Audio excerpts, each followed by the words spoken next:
दोस्तों, जरा सोचिए, एक मासूम बच्चा, सिर्फ 6 महीने का, और उसी को उसके पिता ने ठुकरा दिया। माँ ने अकेले पाला, हर दर्द सहा, ताने सुने, लेकिन बेटे को गिरने नहीं दिया। वही बच्चा बड़ा होकर डॉक्टर बना, और जब किस्मत ने उसे फिर उसी पिता के सामने खड़ा किया, तो जो हुआ, उसने सबको रुला दिया। आइए सुनते हैं ये दिल छू लेने वाली कहानी। दोस्तों, शाम का वक्त था। घर का आंगन शांत था, लेकिन उस खामोशी में तूफान छुपा था। अनामिका अपने मासूम बेटे को गोद में लिए खड़ी थी। बच्चे की उम्र अभी मुश्किल से 6 महीने ही थी। उसकी आंखों में मासूमियत थी, होठों पर हल्की मुस्कान, और नन्ही उंगलियां माँ की साड़ी के पल्लू को कसकर पकड़े थीं। अनामिका का दिल इस बच्चे को देख हर पल दुआ करता था, हे भगवान, इसे हमेशा सुरक्षित रखना। लेकिन उस दिन भगवान भी शायद चुप था। सामने खड़े राजवीर मल्होत्रा की आंखों में अजीब सी कठोरता थी। वह गहरी सांस लेते हुए कड़वे स्वर में बोला, ये बच्चा मेरा नहीं है। दोस्तों, सोचिए जरा, एक औरत के लिए ये शब्द कितने भारी होंगे। अनामिका को लगा जैसे किसी ने उसका कलेजा चीर दिया हो। जिस आदमी के साथ उसने सुख दुख बांटे थे, उसी ने उसकी सबसे बड़ी सच्चाई पर शक कर दिया। अनामिका की आंखें भर आईं। उसने कुछ कहना चाहा, मगर शब्द गले में ही अटक गए। मासूम बच्चा कुछ नहीं समझ पा रहा था, लेकिन अपनी माँ के कांपते हाथों को महसूस कर रहा था। उस पल जिंदगी ने करवट बदली। राजवीर ने दरवाजे की तरफ इशारा किया और कहा, यहाँ से चली जाओ इसे लेकर। रात का अंधेरा था, सड़कें सुनसान थीं। अनामिका अपनी गोद में बेटे को लिए बाहर निकल आई। कंधों पर कोई सामान नहीं, बस माँ का दर्द और बच्चे की मासूम सांसें। दोस्तों, वो रात अनामिका की जिंदगी की सबसे लंबी रात थी। हर कदम भारी था, हर सांस बोझिल थी, लेकिन फिर भी उसके दिल में एक आग जल रही थी। उसने मन ही मन कसम खाई, अगर अब ये बच्चा ही मेरा संसार है, तो मैं इसे अपने दम पर पाल कर दिखाऊंगी, चाहे मुझे 1000 मुश्किलों का सामना करना पड़े। सुबह होते ही उसने किराए के लिए एक छोटा सा कमरा ढूंढा। वह कमरा इतना छोटा था कि उसमें न तो खिड़की थी, न हवा का रास्ता। लेकिन अनामिका ने सोचा, अगर ये 4 दीवारें मेरे बच्चे को सुरक्षित रख सकती हैं, तो यही मेरे लिए महल से बेहतर है। धीरे धीरे जिंदगी नए मोड़ पर आ गई। अनामिका दिन रात मेहनत करने लगी। कभी पड़ोस की औरतों के कपड़े सीती, कभी बच्चों को पढ़ाती, कभी बर्तन तक मांजने जाती।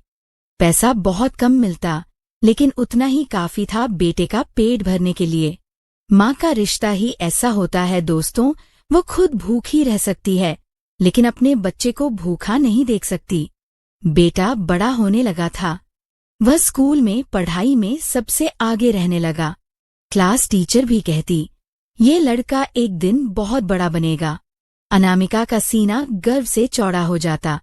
हर बार जब बेटा कोई इनाम जीत कर लाता, तो वह आंसू छुपा लेती। ये आंसू दुख के नहीं, खुशी के होते, क्योंकि उसके बेटे ने साबित किया था कि माँ की मेहनत कभी व्यर्थ नहीं जाती। रात को जब अनामिका थकी हारी बिस्तर पर लेटती, तो बेटा उसके पास आकर धीरे से कहता, माँ, एक दिन मैं इतना बड़ा आदमी बनूंगा कि आपको किसी के आगे झुकना नहीं पड़ेगा। अनामिका बस मुस्कुराकर उसकी माथे पर चुंबन देती और आंखें बंद कर लेती। वह जानती थी कि यही बच्चा उसका भविष्य है। अनामिका बाहर से मजबूत दिखती थी, लेकिन अंदर से टूटी हुई थी। कभी कभी जब वह अकेली होती, तो राजवीर की बातें उसके कानों में गूंजने लगती। ये बच्चा मेरा नहीं है, वह काम जाती, लेकिन अगले ही पल अपने बेटे के चेहरे को देख फिर हिम्मत बटोर लेती। उसे पता था कि अगर वह टूट गई, तो उसका बेटा भी टूट जाएगा, और वह यह कभी होने नहीं दे सकती थी। दिन गुजरते गए, मुश्किलें आती रहीं। कभी पैसों की कमी, कभी बीमारी, कभी समाज के ताने। लोग कहते, पति ने छोड़ दिया है, अब कैसे पालेगी अकेले बच्चे को। लेकिन अनामिका ने कभी हार नहीं मानी। वह हर बार मुस्कुराकर कहती, मेरे पास भगवान ने ये बच्चा दिया है, यही मेरा संसार है। अनामिका ने अपने दिल में ठान लिया था, अब यही बेटा उसका सहारा होगा। उसे पढ़ाएगी, उसे आगे बढ़ाएगी और दुनिया को दिखाएगी कि औरत अकेली होकर भी अपनी औलाद को आसमान तक पहुंचा सकती है। उस रात जो आंसू गिरे थे, वही आंसू अब उसकी ताकत बन गए थे। राजवीर कभी शहर का सबसे बड़ा कारोबारी था। उसके दफ्तरों में सैकड़ों लोग काम करते थे, गाड़ियों का काफिला चलता था और हर जगह उसका नाम लिया जाता था। लेकिन इंसान जब घमंड में अंधा हो जाता है तो उसे सच दिखाई नहीं देता। राजवीर ने एक के बाद एक गलत फैसले लिए, गलत लोगों पर भरोसा किया, गलत सौदों में पैसा लगाया। उसकी कंपनी धीरे धीरे घाटे में डूबने लगी। पहले लोग चुप रहे, फिर कानाफूसी होने लगी। जो लोग कल तक उसकी तारीफ करते नहीं थकते थे, वही लोग अब कहने लगे, राजवीर का साम्राज्य अब ज्यादा दिन नहीं टिकेगा। समय के साथ वह बात सच भी हो गई। बड़ी बड़ी डील फेल हो गई। कर्जदार दरवाजे पर खड़े रहने लगे। बैंक ने उसकी प्रॉपर्टी नीलाम कर दी। राजवीर को मजबूरी में किराए के छोटे कमरे में जाना पड़ा। उसकी आंखों से घमंड का पर्दा हट चुका था, लेकिन अब बहुत देर हो चुकी थी। दोस्तों, यही जिंदगी है। जब इंसान को सच समझ आता है, तब तक बहुत कुछ खो चुका होता है। राजवीर के पास अब न पैसा था, न दोस्त, न परिवार। जिस समाज ने कल उसे सलाम किया था, वही अब उससे दूरी बनाने लगा। लोग उसे देखकर रास्ता बदल लेते। बिजनेस जगत में उसका नाम मिट गया। वह दिन भर भटकता, कभी पुराने दफ्तरों के चक्कर लगाता, कभी खाली जेब देखकर आंसू बहाता। उसके दिल में बस एक ही पछतावा था, काश मैंने उस दिन अपनी पत्नी और बेटे को घर से न निकाला होता। आज कम से कम अकेला तो न होता। उधर अनामिका और उसका बेटा आदित्य अब नई उड़ान भर रहे थे। आदित्य ने मेडिकल की पढ़ाई पूरी की और डॉक्टर बन गया। उसकी मेहनत, लगन और माँ की दुआओं ने उसका रास्ता आसान कर दिया। वह शहर के सबसे बड़े अस्पताल में चयनित हुआ। लोग उसकी तारीफ करने लगे। मरीजों के परिवार कहते, डॉक्टर आदित्य भगवान का दूसरा रूप है, उसकी वजह से हमारे अपने जिंदा हैं। अनामिका गर्व से भर उठती। उसकी आंखों में चमक थी। जिस बेटे को कभी शक की वजह से ठुकराया गया, वही अब दुनिया के लिए मिसाल बन रहा है। एक दिन राजवीर भटकते हुए उसी अस्पताल के सामने आ पहुंचा। उसका चेहरा थका हुआ था, आंखों में नींद नहीं थी और कदम कांप रहे थे। वह अंदर गया और रिसेप्शन पर लगी नेमप्लेट देखी, doctor Aditya Raj, head surgeon. Rajveer की सांसें थम गईं, उसकी आंखें भर आईं। वह सोचने लगा, यही तो मेरा बेटा है, वही बेटा जिसे मैंने अपनाने से इनकार कर दिया था, और आज वही इस शहर का सबसे बड़ा डॉक्टर है। वह बाहर बैठ गया और देर तक सोचता रहा। आंखों के सामने वही रात घूम रही थी। अनामिका की आंखों से बहते आंसू, गोद में बच्चा और उसका अपना कठोर फैसला। उसने खुद से कहा, अगर मैंने उस दिन थोड़ा भरोसा किया होता तो आज ये बेटा मेरे साथ होता, मैं उसकी सफलता का हिस्सा होता। लेकिन मैंने खुद ही अपना रिश्ता तोड़ दिया। राजवीर की आंखों से आंसू बह निकले। उसने आसमान की तरफ देखा और बोला, हे भगवान, क्या मुझे दोबारा मौका मिलेगा? क्या मेरा बेटा मुझे माफ करेगा? उस रात वह अस्पताल के बाहर ही बैठा रहा। न उसने खाना खाया, न पानी पिया। बस दूर से देखता रहा कि लोग कैसे आदित्य की तारीफ कर रहे हैं। हर बार जब कोई मरीज कहता, डॉक्टर आदित्य ने हमारी जान बचाई, राजवीर का दिल और भारी हो जाता। वह चाहता था जाकर गले लगा ले, लेकिन डरता था, कहीं बेटा कह न दे, आप कौन हैं? सुबह हुई। आदित्य अपने चैम्बर से बाहर निकला। उसने भीड़ में एक बूढ़े आदमी को देखा जो बेंच पर बैठा कांप रहा था। आदित्य डॉक्टर था, लेकिन सबसे पहले इंसान था। वह उसके पास गया और बोला, बाबा, आप यहाँ कब से बैठे हैं? आपने कुछ खाया पिया? राजवीर ने कांपते हाथों से चेहरा ऊपर उठाया। उसकी आंखों से आंसू बह रहे थे। वह बोला, बेटा, मैं तेरा अपराधी हूँ। आदित्य चौंक गया। अपराधी? आप कौन हैं? राजवीर का गला भर आया। मैं तेरा पिता हूँ। वही पिता जिसने तुझे और तेरी माँ को घर से निकाल दिया था। बेटा, मुझे माफ कर दे। आदित्य कुछ पल तक सन्न रह गया। उसके सामने वही आदमी था जिसके बारे में उसकी माँ ने कभी कुछ कहा नहीं। बस इतना ही बताया था कि तेरे पिता कहीं दूर हैं। आज वही पिता उसके सामने सिर झुकाए खड़े थे। उसी समय अनामिका भी अस्पताल आ गई।